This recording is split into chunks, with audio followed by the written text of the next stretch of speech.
Hello everyone, welcome to my channel nursing classes. आज की हमारी क्लासेस का टॉपिक है फोर्थ स्टेज ऑफ लेबर। आज हम जानेंगे कि फोर्थ स्टेज ऑफ लेबर क्या है और इसमें हम क्या करते हैं। वीडियो में आगे बढ़ने से पहले चैनल को सब्सक्राइब कर दीजिए, वीडियो को लाइक कर दीजिए, शेयर कर दीजिए एंड बेल आइकन पर क्लिक कर दीजिए। स्टार्ट करते हैं। फोर्थ स्टेज ऑफ लेबर, जिसको हम रिकवरी फेज भी कहते हैं। फोर्थ स्टेज ऑफ लेबर में हम क्या करते हैं? मदर की कंडीशन का ऑब्जर्वेशन करते हैं। जो बेबी हो चुका है अब, उसकी कंडीशन का ऑब्जर्वेशन करते हैं। देन उनमें होने वाली कॉम्प्लिकेशन को ऑब्जर्व करते हैं और यदि कोई कॉम्प्लिकेशन होता है तो उसको क्या करते हैं? मैनेज करते हैं। इसी को हम फोर्थ स्टेज ऑफ लेबर कहते हैं। प्रसव का चौथा चरण। ऑब्जेक्टिव देखते हैं। Delivery notes, general condition of mother, general condition of baby, transfer notes for postnatal ward. Okay, introduction देखते हैं। The recovery phase immediately after delivery of the placenta often is referred to as the fourth stage of labor. Delivery are completed with the expulsion of the placenta. The fourth stage is critical time that begins after delivery of the placenta and end when the mother system has stabilized, usually 1 to 4 hours later. Placenta के निकलने के तुरंत बाद ही fourth stage of labour start हो जाती है। प्रसव प्लेसेंटा के निकलने के साथ ही पूरा होता है। Then fourth stage of labour placenta के निकलने के बाद से स्टार्ट होकर यह कब एंड होती है? जब मदर की नॉर्मल कंडीशन हो जाती है, तब यह स्टेज एंड होती है। देन यह स्टेज होती है 1 to 4 आवर्स की। डेफिनेशन देखते हैं। This is the period from the delivery of the after birth of the time when the woman is examined and then transferred to her room. Fourth stage of labor begin with the delivery of the placenta and 1 to 2 hours later. देखिए, यह start होती है delivery of the after birth to time when the woman. Okay, जैसे ही placenta की delivery हो जाती है, फोर्थ स्टेज स्टार्ट हो जाती है, जिसमें हम वुमन का एग्जामिनेशन करते हैं और वुमन को शिफ्ट करते हैं दूसरे वार्ड में। देन प्रसव का चौथा चरण प्लेसेंटा के बाहर आने के साथ ही स्टार्ट हो जाता है और इसका जो टाइमिंग है वह होता है 1 to 2 आवर्स का। Initial assessment.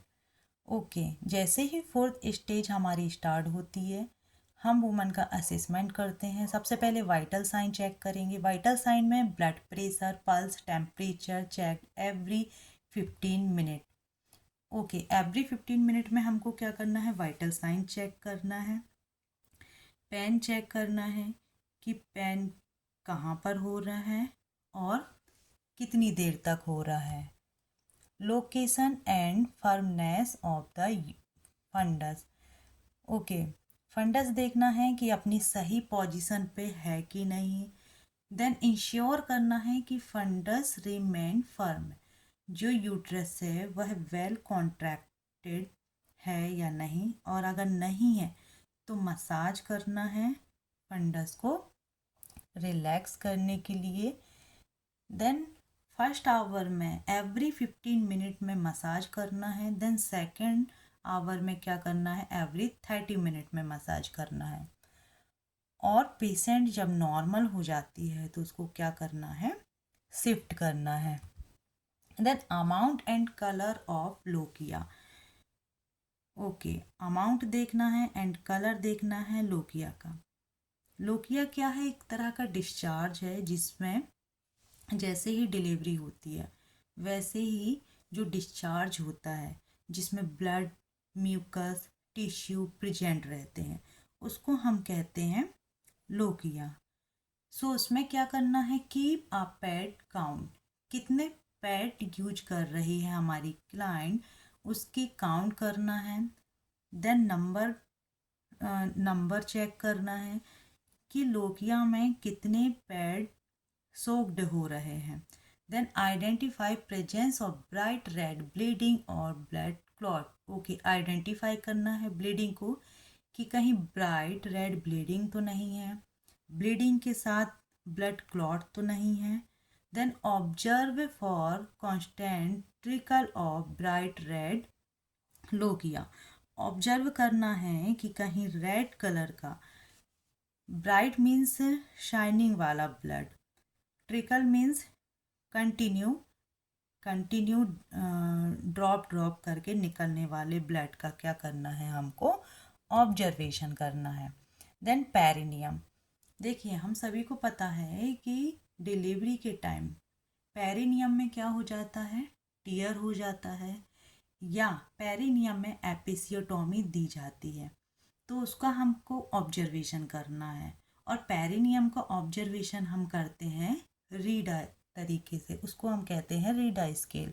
सो उसमें हम क्या देखते हैं? आर से रेडनेस, ई से ओडीमा, ई से एक्कीमोसिस, डी से डिस्चार्ज एंड ए से अप्रोक्सीमेशन।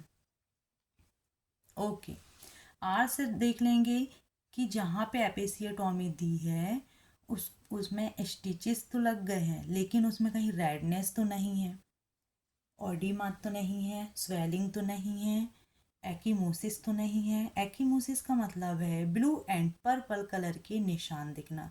जैसे जब कभी हमको स्किन में कोई चोट लगती है तो क्या होता है? पर्पल या ब्लूइश कलर की स्किन हो जाती है। सेम वही हमको चेक करना है पेरिनियम में कि कहीं वैसे ही निशान तो दिखाई नहीं दे रहे। देन अप्रोक्सीमेशन में देखना है कि जो स्टिचेस लगाए गए हैं वह सही तरीके से और पास पास लगे हैं या नहीं। Then intravenous infusion. ओके, हम सभी जानते हैं कि क्लाइंट को फिजियोलॉजिकली इवेंट से होकर निकलना पड़ता है। सो उसमें क्या होती है? हमारी क्लाइंट को पेन होता है, थक जाती है, चक्कर भी आ सकते हैं, तो उसमें हम क्या करेंगे? आईवी फ्लूइड देंगे। अब आईवी फ्लूइड उसको दे रहे हैं और एपिसियोटोमी भी है तो उसमें हम क्या करेंगे? एंटीबायोटिक कुछ मेडिसिन भी उसमें ऐड करेंगे। Then urinary output. Bladder is kept empty because it will prevent the uterus for contracting properly. Okay, bladder को एम्प्टी करवाना है जिसमें कि जो यूट्रस है वह प्रॉपर तरीके से कॉन्ट्रैक्टेड हो जाए। Then personal hygiene. Most mother appreciate a wash and change cloth after delivery and clean pad apply. Okay, mostly women चाहती हैं कि साफ धुले हुए एंड क्लीन पैड उनको अप्लाई किया जाए। सो पर्सनल हाइजीन भी यहाँ पे मेंटेन करना है। Then nutrition. A drink is usually appreciated if the mother is hungry. She should be given a light snack.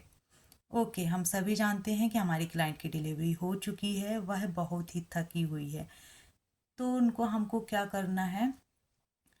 कुछ हल्का नाश्ता देना है एंड ड्रिंक देनी है जिसमें कि डिहाइड्रेशन दूर हो सके, एंड जूस वगैरह भी दे सकते हैं। Then breast feeding. Encourage mother for breastfeeding. Provide for early infant skin to skin contact to promote bonding.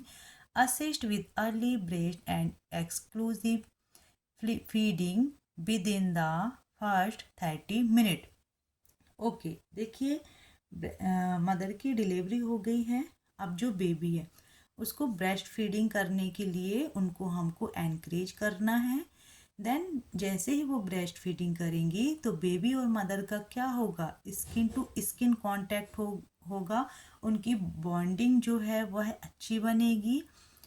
और हमको फर्स्ट 30 मिनट में अप्रिसिएट करना है मदर को कि आप 30 मिनट के अंदर ही ब्रेस्ट फीडिंग कराइए अपने बेबी को।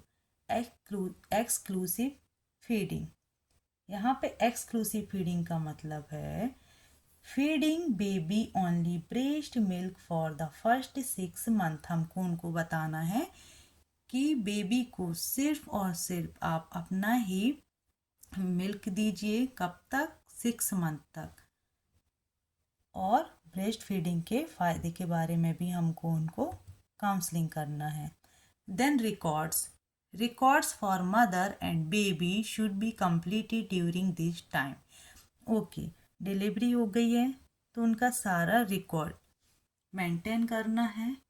Observe, call for help, bleeding increase, woman feel DG, severe headache, visual disturbance, epigastric pain, distress, complication और ब्रीथलेसनेस। ऑब्जर्व करना है एंड कॉल फॉर हेल्प के लिए हमको रेडी रहना है। देखना है कि कहीं मदर में ब्लीडिंग तो नहीं बढ़ रही है, किसी प्रकार का उनको डिजीनेस फील नहीं हो रही है, सीवियर हेडेक तो नहीं हो रहा है, विजुअल डिस्टरबेंस तो नहीं है, एपिगैस्ट्रिक कहीं पेन तो नहीं हो रहा है, या अदर कॉम्प्लिकेशन तो नहीं है, या उनको सांस लेने में कोई परेशानी तो नहीं हो रही है। ये सारे complication and sign and symptoms हमको ऑब्जर्व करना है। और यदि ये किसी भी तरह का कोई कॉम्प्लिकेशन होता है तो उसके लिए हमको रेडी रहना है। Assessment of newborn. देखिए, मदर का असेसमेंट पूरा हो गया है। अब हमको क्या करना है, बेबी का असेसमेंट भी करना है। Health assessment is thorough inspection और a detail study of entire body और some part of the body to determine the general physical and mental condition of the baby. Okay, यहाँ पे बेबी को हमको चेक करना है, हेल्थ असेसमेंट करना है एंड देखना है कि कोई कंजिनाइटल एबनॉर्मलिटीज़ तो नहीं है। देन फिजिकल एग्जामिनेशन करना है और बॉडी के हर पार्ट का हमको ठीक तरह से ऑब्जर्वेशन करना है कि कहीं बेबी में कोई कॉम्प्लिकेशन तो नहीं है, कंजिनाइटल एबनॉर्मलिटीज़ तो नहीं है। ये सारी चीज़ें हमको बेबी में देखना है। पर्पस क्या है? To understand the physical and mental wellbeing of the child. Okay, हम बेबी का असेसमेंट करेंगे तो पता चलेगा कि फिजिकल कंडीशन ठीक है बेबी की और मेंटल कंडीशन ठीक है, उसको किसी तरह की कोई प्रॉब्लम तो नहीं है। To detect disease in early stage, यदि उसको कोई डिसीज है, कुछ डिसीजेस होती हैं जो मदर से बेबी को भी हो जाती हैं, सो उसका भी उनको भी हमको डिटेक्ट करना है और जल्दी से पता लगाना है। To determine the cause and effect of the disease. Okay, disease से होने वाले कॉज को हमको क्या करना है, डिटरमाइन करना है। टू डिटरमाइन द नेचर और ट्रीटमेंट और care needed for the child. और यदि किसी तरह की कोई प्रॉब्लम है या डिसीज है तो हमको डिटरमाइन करना है कि किस तरह का उसको ट्रीटमेंट की आवश्यकता है। Then immediate assessment of the newborn. Okay, अभी हमने मदर में इमीडिएट असेसमेंट किए थे, अब हम न्यूबॉर्न में देखते हैं कि क्या करते हैं। So for assessment of the baby immediately after birth Apgar score is done. Okay, जैसे ही बर्थ होता है बेबी का, हम उसका अपगार स्कोर देखते हैं। अपगार स्कोर में पता चलता है कि जो बेबी है वह ठीक तरह से सांस ले रहा है या नहीं, उसका सर्कुलेशन ठीक है या नहीं। देन न्यूरोलॉजिकल स्टेटस, जिसमें हम बेबी की एक्टिविटी देखते हैं कि बेबी एक्टिव है या नहीं, क्राई कर रहा है ठीक से या नहीं, उसकी स्किन का कलर ठीक है या नहीं। ये सारी चीज़ें हम अपगार स्कोर में चेक करते हैं। और यह जैसे ही बेबी होता है, जैसे ही बेबी डिलीवर्ड आउट होता है, हम 1 मिनट के अंदर अपगार स्कोर देखते हैं। देन 5 मिनट के बाद अबगार स्कोर देखते हैं। Then recording of birth weight, okay, अब जो वेट है बेबी का उसको चेक करते हैं। Then head to toe examination करते हैं। हेड टू टॉय एग्जामिनेशन में हम हेड का एग्जामिनेशन करेंगे, स्किन कलर देखेंगे, आइज देखेंगे, नोज़ देखेंगे, माउथ देखेंगे कि कहीं क्लेफ्ट पैलेट तो नहीं है। Then head to toe examination का पूरा ऑब्जर्वेशन करेंगे एंड साइन और सिम्टम्स यदि कुछ प्रेजेंट हैं तो उसको क्या करेंगे, डिटरमाइन करेंगे। Then anthropometric assessment. Anthropometric assessment में हम देखेंगे length head to heel. Okay, anthropometric का मतलब होता है मेजरिंग द ह्यूमन बॉडी। हम मेजरमेंट करेंगे किसका, लेंथ देखेंगे, वेट देखेंगे, चेस्ट सरकमफ्रेंस देखेंगे, बेबी का लेंथ देखेंगे, हेड टू हील। जो एवरेज लेंथ है, जो नॉर्मल लेंथ होती है वह कितनी होती है, 45 टू 50 सेंटीमीटर। यदि 45 टू 50 सेंटीमीटर से कम आती है तो हम आइडेंटिफाई कर सकते हैं कि कहीं न्यूबॉर्न बेबी प्रीमैच्योर तो नहीं है। देन वेट देखेंगे, जो नॉर्मल वेट होता है वह 2.5 केजी होता है, 2.5 केजी से 3 केजी के बीच में होता है। Then the neonatal losses about 10% weight in the first day of the life. Okay, जैसे ही बेबी होते हैं, जो फर्स्ट डे होता है बेबी का, उसमें जो उनका वेट है वो 10% क्या होता है, कम होता है।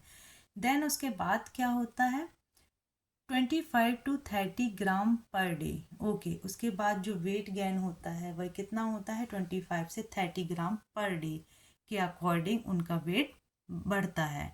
Then chest circumference. Chest circumference देखते हैं, it is about 31 to 33 centimetre. जो नॉर्मल रेंज होती है वह 31 टू 33 सेंटीमीटर होती है, और यह 2 से 3 सेंटीमीटर कम होती है किससे, हेड सरकमफ्रेंस से। देन हेड सरकमफ्रेंस देखते हैं हम, जो नॉर्मल रेंज होती है वह 33 टू 35 सेंटीमीटर होती है। कभी कभी देखते हैं यदि 33 से 35 सेंटीमीटर से ज़्यादा मिल रही है तो मतलब जो बेबी है वह क्या हो सकता है, हाइड्रोसिफेलस हो सकता है। एंड स्मॉलेस्ट हेड भी हो सकता है, जैसे माइक्रोसेफेली और cranial stenosis. Then premature closure of sutures. Okay, cranial stenosis का यहाँ पे मतलब है जो बेबी का स्कल है वह ग्रो नहीं कर पाता, मीन्स नॉर्मली जैसी ग्रोथ होना चाहिए वो नहीं होती है।